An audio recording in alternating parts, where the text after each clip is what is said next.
दोस्तों, आज का विषय है हमारे जीवन की आधारशिला पूंजी।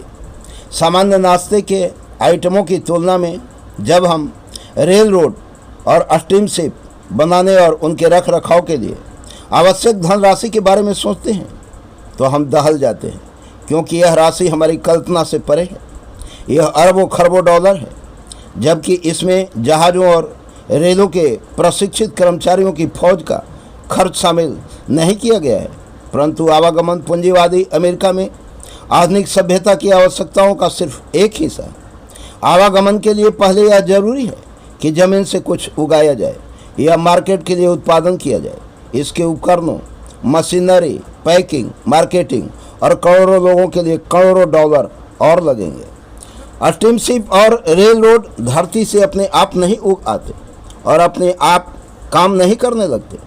वे सभ्यता की पुकार सुनकर आते हैं और वे उन लोगों के श्रम, कुशलता और संगठन शक्ति के द्वारा आते हैं जिनमें कल्पना के हैं, आस्था है, उत्साह है, निर्णय करने की शक्ति है और लगन है। इन लोगों को पूंजीपतियों के नाम से जाना जाता है। वे कुछ बनाने की इच्छा से, हासिल करने की इच्छा से, उपयोगी सेवा देने की इच्छा से, लाभ कमाने और अमीर बनने की इच्छा से प्रेरित होते हैं। और चूंकि वे ऐसी सेवा देते हैं जिनके बिना सभ्यता का कोई अस्तित्व नहीं होता, इससे वे बहुत अमीर बन जाते हैं। रिकॉर्ड को साफ और समझ में आने योग्य सरल बनाते हुए मैं यह जोड़ना चाहूँगा कि यह पूंजीपति वही लोग हैं जिनके बारे में हम में से अधिकांश लोगों ने सोप बॉक्स के वक्ताओं को बोलते सुना है। यह वही हैं जिन्हें क्रांतिकारी, रैकेटियर्स, बेईमान राजनेता और भ्रष्ट श्रमिक नेता, शोषक और अमानवीय या वॉल स्ट्रीट कहते हैं। मैं यहाँ पर किसी समूह या अर्थशास्त्र के किसी तंत्र की वकालत या मुखालिफत नहीं कर रहा हूँ। इस विचार का लक्ष्य है एक ऐसा लक्ष्य जिसके लिए मैं आधी सदी से अधिक तक पूरी निष्ठा से समर्पित हूँ।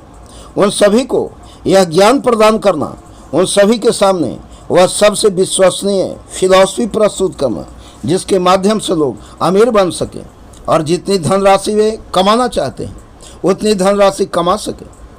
मैंने दो चीज़ें बताने के लिए यहाँ पर पूंजीवादी तंत्र के आर्थिक लाभों का विश्लेषण किया है। पहला, इसलिए ताकि जो लोग अमीर बनना चाहते हैं वे उस तंत्र को पहचान लें और खुद को उसके अनुभव ढाल लें जो अमीरी के सारे रास्तों को नियंत्रित करता है, चाहे आप कम अमीर बनना चाहते हो या बेहद अमीर बनना चाहते हो। दूसरा है इसलिए ताकि आपको तस्वीर का दूसरा पहलू दिख जाए। राजनेताओं और वक्ताओं द्वारा आमतौर पर दिखाए जाने वाले स्याह पहलू से भिन्न हैं।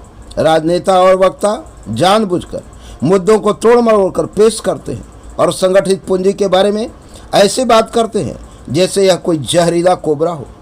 यह एक पूंजीवादी देश है। यह पूंजी के प्रयोग द्वारा विकसित हुआ है और हम जो स्वतंत्रता और अवसर के वरदानों को लेने के अधिकार की दावा करते हैं, हम जो अमीर बनना चाहते हैं, यह बात जान लें कि अगर संगठित पूंजी ने इन लाभों को उपलब्ध न कराया होता तो आज हमारे पास अमीरी और अवसर नहीं होते। कानूनी रूप से अमीर बनने और अमीर बने रहने का केवल एक ही भरोसेमंद तरीका है और वह है उपयोगी सेवा प्रदान करना। ऐसा कोई सिस्टम नहीं बना है जिसके द्वारा लोग सिर्फ संख्या की शक्ति द्वारा कानूनी रूप से अमीर बन सके या बदले में किसी रूप में मूल्य चुकाए बिना अमीर बन सके। जय हिंद दोस्तों, आज इतना ही, अगले दिन।